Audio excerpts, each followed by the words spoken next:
England are dominant. Not as dominant as Norway, though. And where's Steve Cooper ended up?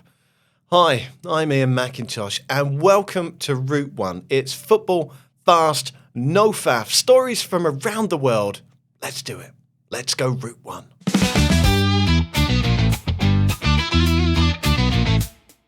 Well then, if you caught yesterday's show, you might recall me suggesting that Serbia away was a really tough game and that Thomas Tuchel had thus far shown nothing to suggest his team were good enough to win there. He has now.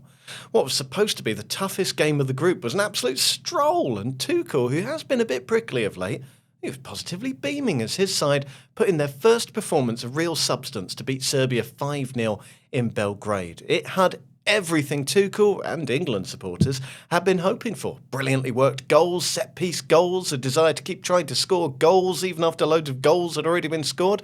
It's so rare that we can say this. I'm really going to make the most of it. England were genuinely fantastic and they were a joy to watch. Whew, sounded weird. Adrian Clarke was watching. Adrian, what did Thomas Tuchel learn about his squad in this game? What did England fans learn about Thomas Tuchel? Well, England supporters learned that Tuchel's England can release the handbrake. They can play with a bit of pizzazz and swashbuckle. And I've got to say, it was wonderful to see. There was no major shape change. We didn't do anything remarkable in terms of tactical innovation. But what England did do was alter the intensity of their play. Our friends at Opta, look, they can measure almost everything these days. But what they can't quantify is fire in your belly. And that, for me, was a noticeable difference. In footballing terms, that manifested itself in two clear ways. First, England's off-the-ball running was magnificent, much more dynamic and purposeful. Noni Madueke's goal showcased that for sure. Off the ball, we also hunted regains with real enthusiasm too. Secondly, everything England did, they did faster than they did against Andorra, whether it was a dribble, seeing a pass and playing it, making a run to get away from your marker at a set piece. Every single aspect of England's play had intensity. And if this team has intensity and fire in their bellies, then England will be a match for anyone at next summer's World Cup. I think we all know that. What did Tuchel learn? I think he learned that set pieces are going to be a huge asset next summer. And I think that Rodgers, Madueke and Anderson are guys that he can trust in big games going forward. But this was a fun England performance. Let's hope that this becomes the norm from now on. Hey, that Adrian Clarke's got a YouTube channel too. You can find details of it in the episode description or just by typing Adrian Clarke into YouTube. Now, we also said that Norway versus Moldova should be a fairly straightforward game. It ended 11-1 to Norway, so we're going to mark that down as a successful prediction. Thilo Asgard scored 4, but he doesn't get to keep the match ball because Erling Haaland scored 5. Now, Norway have not qualified for a World Cup since 1998, but with 5 wins from 5, I'm going to humbly suggest they might just make it this year. So what's happened? Why are they in such blistering form? How far can they go? And what will happen when they make it to the World Cup itself? I'm delighted now to be joined by Norwegian broadcaster Kasper Wikestad. Kasper, are Norway a force in world football once again?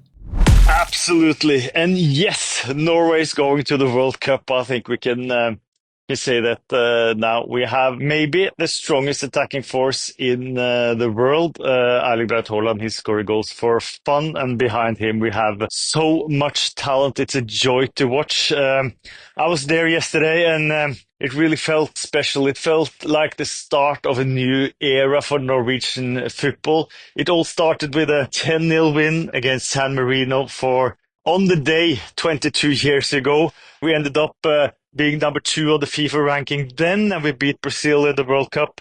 And this team, they can go as far as they want on the day. They can beat anyone in the world, I'm sure. And when we go to the World Cup, I think a lot of teams, a lot of nations will look to Norway and be really nervous, and will be the nightmare team to have in the group in USA, Canada and Mexico. We're really looking forward to it. We need it. We have had so many good players for so many years now, but not been in a championship since Euro 2000. So this is our time, I hope. And when we get there, I think Norway can go far. Erling Braut Haaland, Martin Ødegaard and the rest of the team, they won't stop until they're stopped. So England topped their group, as we've already discussed, but in Group K's other game, Albania beat Latvia, and they promptly leapt above Serbia in the table. Norway's was the only game from Group I. They're now 6 points clear with 3 games to play, so they are very, very nearly there.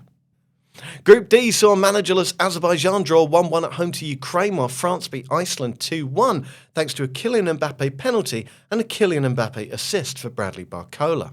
Ireland fought back from 2-0 down against Hungary last week, but they couldn't do it again against Armenia. They lost 2-1. They sit bottom of Group F.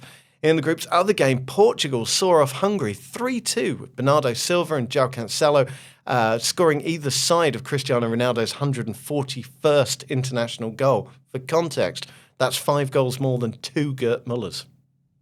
And in Group H, Ralf Rangnick's quietly impressive Austria maintained their 100% win record in their toughest game of the group, 2-1 away to Bosnia. Elsewhere, Cyprus came back from 2-0 down to draw 2-2 with Romania, increasing the pressure on Mircea Lucescu, who this month became one of only 4 managers ever to manage a professional team beyond the age of 80. Can you name the other 3? I will give you 100 meaningless points if you can. I'll tell you the answer at the end of the show. Ecuador extended their longest ever unbeaten run to 11 games with a 1-0 win over Argentina. Thanks to Enner Valencia's penalty, Moise Caicedo and Nicolas Otamendi both sent off there. That was also Ecuador's 10th clean sheet during that run, so you can convincingly argue that they have the best defence in international football right now. Now, with a playoff spot for their potential first World Cup appearance ever on the line, Salomon Rondon's Venezuela got beat 6-3 at home to Colombia, with Luis Suarez, not that one, scoring his first international goals, 4 of them in fact. That defeat left the door open for Bolivia, but they had to beat Brazil. And by thunder they did, 1-0 with the 4,000 metres of altitude claiming the assist. Now, Carlo Ancelotti heavily rotated his squad. It's his first international defeat.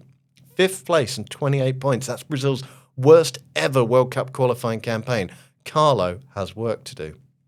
Heavy rotation also favoured another underperforming side, as the USA finally got a win against a top 30 ranked opponent by beating Japan's second string 2-0, proving that all you need to do to turn around your fortunes is have a Route 1 feature and an opponent that can't really be bothered. Son Heung-min equalled Cha Bum-kun's appearance record for South Korea with his 136th cap, and he pulled within 5 of his all-time scoring record with his 53rd goal. That was South Korea holding Mexico to a 2-2 draw. And Canada beat a much-changed Wales 1-0 in Swansea to inflict just the second defeat of Craig Bellamy's 12-game tenure. Bellamy was not happy with Canada boss Jesse Marsh celebrating and shaking his coach's hands before the final whistle. Bellamy said, "I hope I see you at the World Cup. I hope I see you again," but not in a particularly nice way. Then he remembered he's an international manager and he has to behave.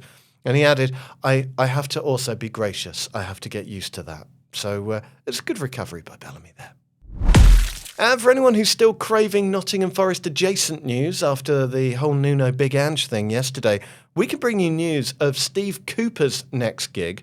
He's taken over at Bromby, who were recently knocked out of the Conference League playoffs by Chelsea's Strasbourg. It's a bit of a curveball from Cooper. His Forest stint surely set him up as a certain championship manager in the future, possible Premier League job as well. But hey, if he gets a win in his first game, it's a Copenhagen derby on Saturday, he'll immediately feel like he's made the right choice. Now, we mentioned in our transfer window roundup that we were big fans of Betis signing Antony. Someone else who really enjoyed it is Isco, who now stands to receive a contractually obliged pay rise to keep him in line with Antony's wages. Now, Isco no doubt deserves at least parity for his dazzling form and his leadership role at Betis, but when he told DAZN in March that, and I quote, "we have to crowdfund so Antony can stay," you have to say that's an incredibly subtle long-term plan coming to fruition. Okay, who are the 4 managers to have managed a professional team over the age of 80? It's Lucescu, obviously. It's also Roger Lemaire, remember him, Otto Pfister and Roque Maspoli. And thanks to the Total Football account for tweeting that one out last night. We enjoyed it. That was Route 1. It was football. It was fast. There was no faff, almost no faff. If you enjoyed it, please do give it a like, give it a subscribe, tell someone about it, and join us again tomorrow. I've been Iain Macintosh. Your audio producer was Helena Fremantle. Your video editor was Deane Thrussell. Chris Smith was in the writer's room. Lola Katz-Roberts and Sophie Manners were on website and social. We will be back tomorrow. We'll see you then.